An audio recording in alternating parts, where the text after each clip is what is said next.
Listen to me now. Hi, everyone. So one of the questions where there's been a lot of confusion about is the nature of stillness. What? And of course, this is just my personal experience, and this is not based on any tradition's teaching per se.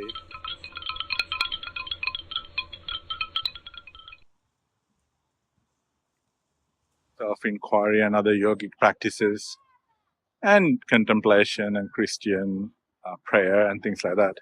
So basically, in my experience, there are two things that people often attribute to stillness. And one of them is the intense concentration on one particular object of mental contemplation. And this may be concentration on a meditation object.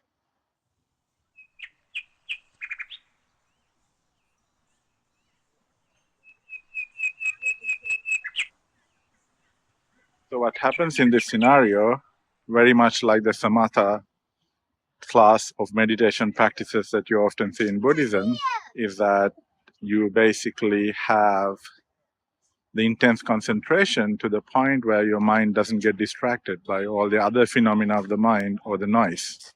So that creates a certain type of stillness and clarity of the mind around the meditation object. And when you surrender to this stillness or clarity of concentration, your being aligns around that object of concentration, and there's a degree of stillness.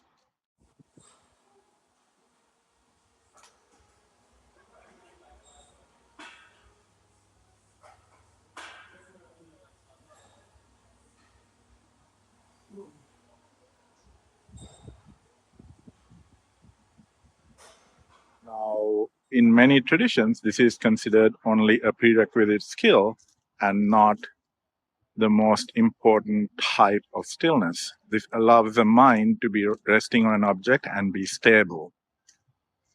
The true stillness comes from attention. When you attend to the fullness of the present moment through surrender, there's a sense of tranquility where you don't attach to things that rise and fall.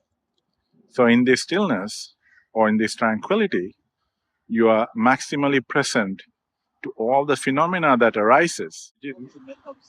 That's absolutely right.